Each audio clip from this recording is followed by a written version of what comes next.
link ada deskripsi.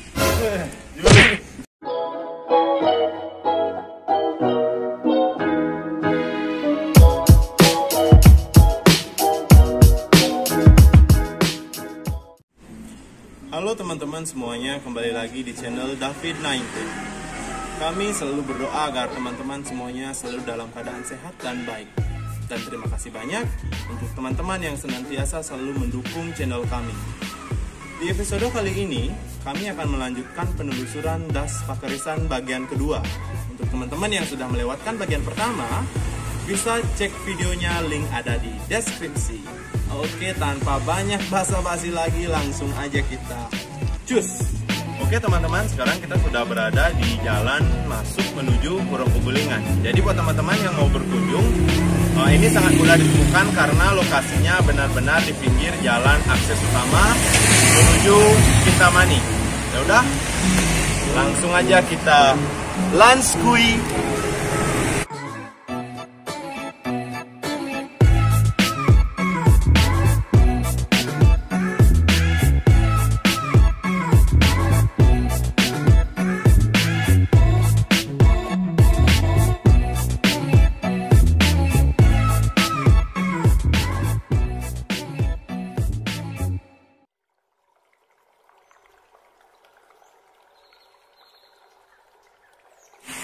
Oke teman-teman semuanya, setelah jalan-jalan tadi, sekarang kita sudah sampai di depan Pura Pegulingan.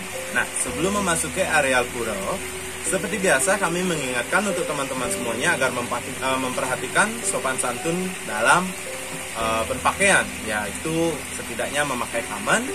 Juga mohon diperhatikan untuk teman-teman wanita yang ingin mengunjungi pura, agar senantiasa mengikat rambutnya dan jangan dibiarkan sampai terurai. Kemudian juga yang mungkin sedang berhalangan seperti haid, mohon dipermaklumkan kalau teman-teman tidak diperkenankan masuk ke areal pura.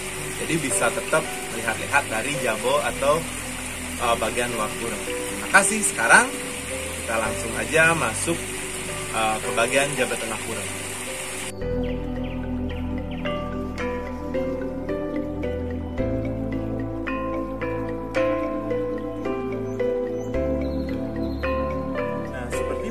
Pada umumnya, Pura Pegulingan juga dibagi menjadi 3 bagian atau disebut dengan Trimandala.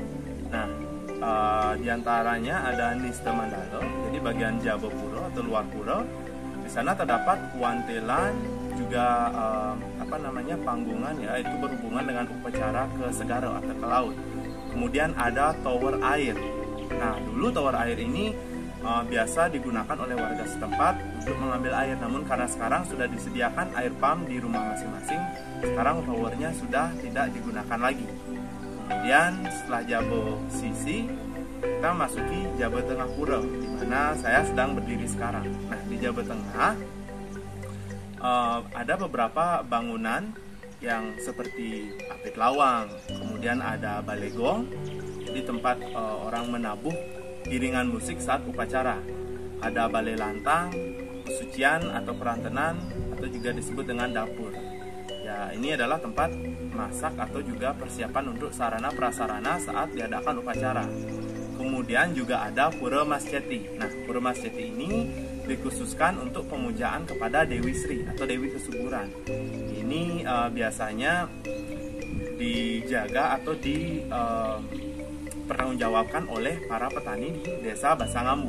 Nah, setelah Jabo Tengah, sudah tentu ada Utama Mandala atau daerah Jeroan, atau juga daerah yang disucikan. Daerah Jeroan merupakan tempat di mana orang-orang Hindu di Bali melakukan pemujaannya. Nah, setelah kita berkeliling Jabo Tengah, kita akan langsung menuju Jeroan atau Utama Mandala.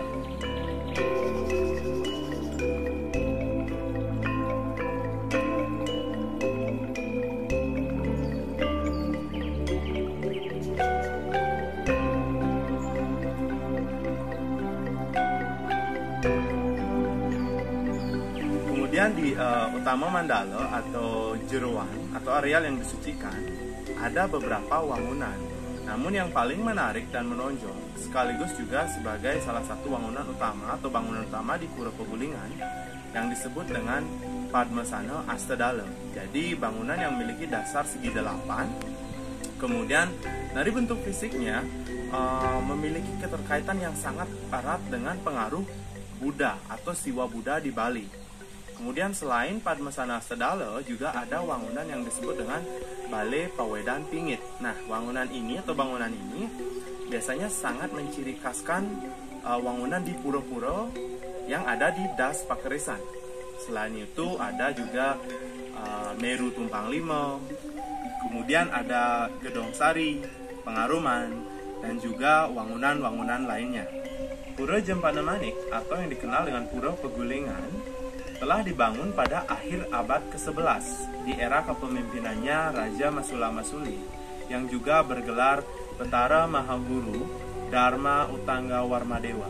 Di bawah kepemimpinan beliau, tidak hanya Pura Pegulingan saja, namun dikatakan di era tersebut telah diselesaikannya pembangunan perahyangan atau tempat pemujaan yang disebut dengan pura, meliputi Pura Tirta Empul yang berada di Dusun Manukaya, kemudian ada Pura Mengening yang berada di Dusun Saraseda atau Sarasidi, kemudian ada Alas Gumang yang berlokasi di Dusun atau Banjar Panempahan, dan ada Pura Jempana Manik atau Pura Pegulingan itu sendiri, dan juga Pura Alas Arum Belahan Tirta Kamandalu yang juga berlokasi di Dusun Banjar Basangamu. Semua material dan pengerjaan dilakukan oleh masyarakat Bali pada zamannya. Dengan sangat antusias dan senang hati, masyarakat menghaturkan batu padas sebagai materialnya untuk menyelesaikan pengerjaan dari parahyangan atau pura-pura yang disebutkan tadi. Selain pura-pura yang saya sebutkan, juga ada beberapa pura-pura lainnya. Pura Pegulingan atau Pura Jempana Manik ini juga memiliki mitos atau urban legendnya sendiri, namun masih memiliki hubungan dengan cerita Maya Denawa. Nah, apa sih itu cerita Maya Denawa? Seperti apa? Buat kalian yang belum tahu atau penasaran, bisa diklik link di atas ini. Hitung-hitung juga buat nambah views. Nah, ini adalah video kami sebelumnya yang membahas tentang Pura Tirta Empul yang termasuk dalam penelusuran Das Pakerisan. Tapi buat teman-teman yang udah nonton atau yang udah tahu, dikisahkan dulu Betara Indra sedang beristirahat di atas Jempana Manik. Di hutan sebelah timur terciptanya Tirta Malo atau Tirta Cedik tersebut, di mana pasukan atau pengikut Dewa Indra meminum dan mandi di sana dan pada akhirnya keracunan.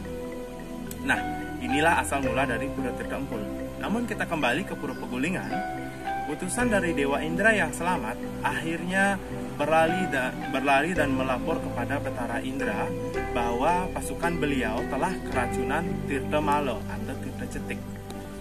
Lalu nama Pegulingan itu diambil dari kata gulingan atau yang berarti beristirahat. Jadi itu adalah penggalan kisah dari dimana saat Betara Indra sedang gulingan atau beristirahat di atas Jempana Manik. Nah, demikianlah urban legend yang telah berkembang. Jadi kisah Maya Denawa ini betul-betul kisah yang memiliki keterkaitan satu sama lain tentang pura-pura atau nama-nama dusun atau desa yang berada di daerah Tampak Siring ini.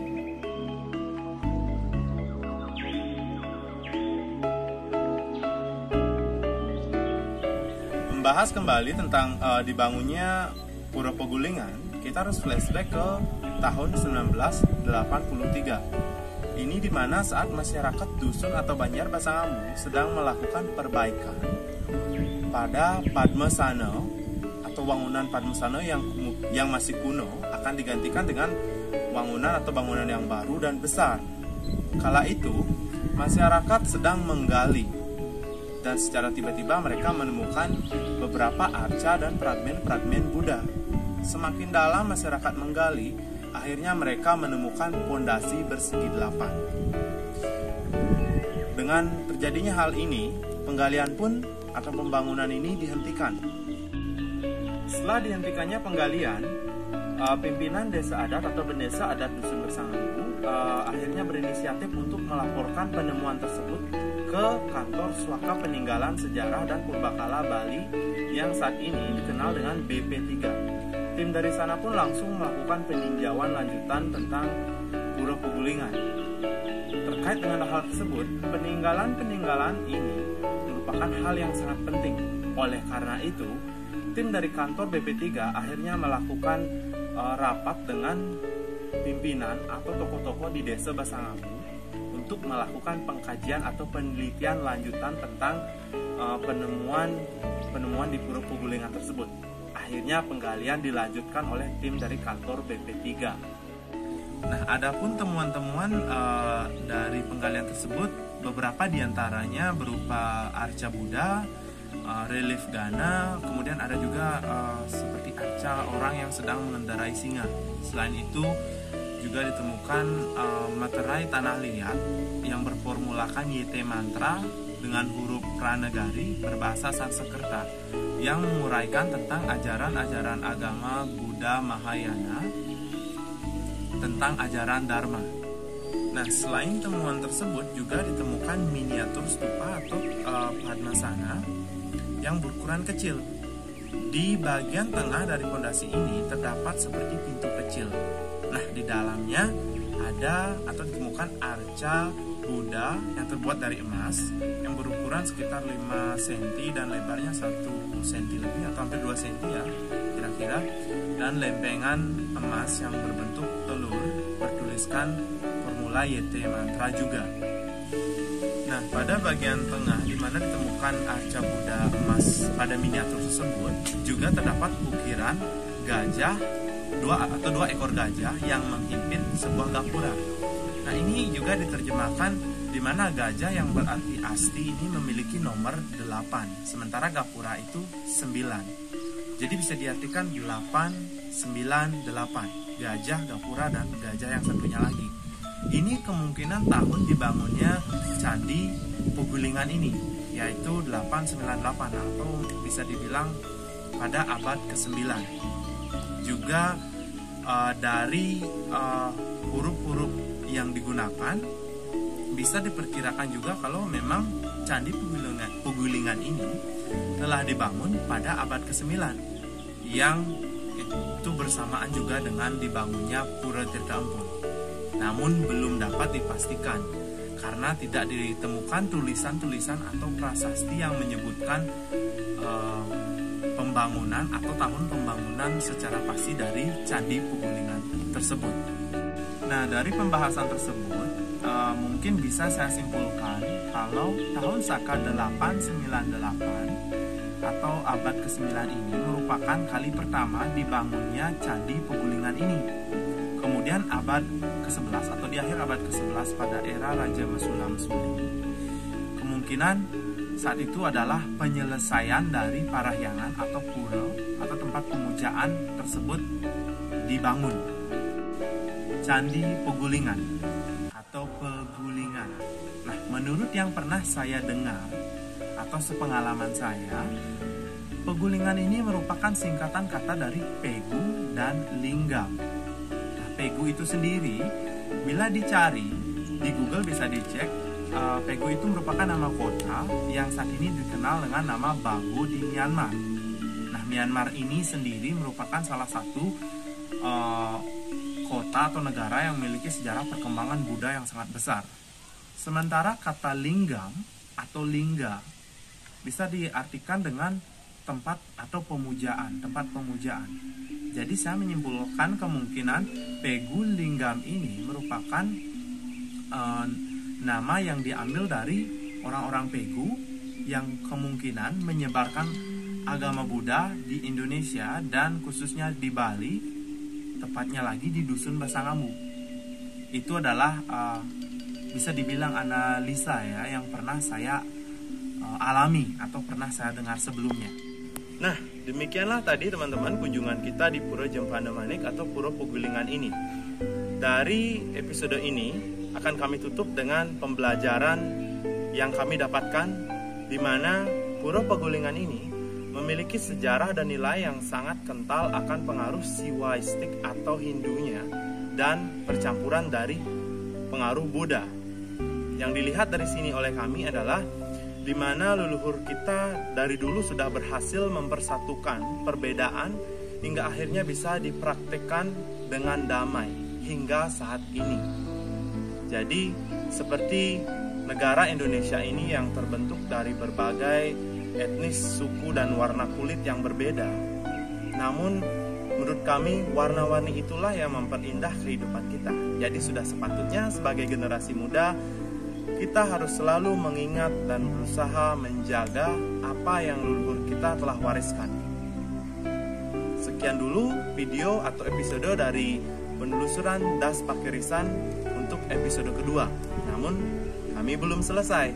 Untuk teman-teman yang masih penasaran atau yang sudah setia mengikuti dari episode 1, nantikan video kami berikutnya tentang penelusuran Das Pakirisan. Doa kami, semoga kalian semua selalu sehat dan tidak lelah atau jenuh mendukung kami. Dan di akhir kata, kami memohon maaf apabila ada salah tutur kata kami atau kesalahan dalam informasi yang kami sampaikan. Kami, David 19, mohon undur diri.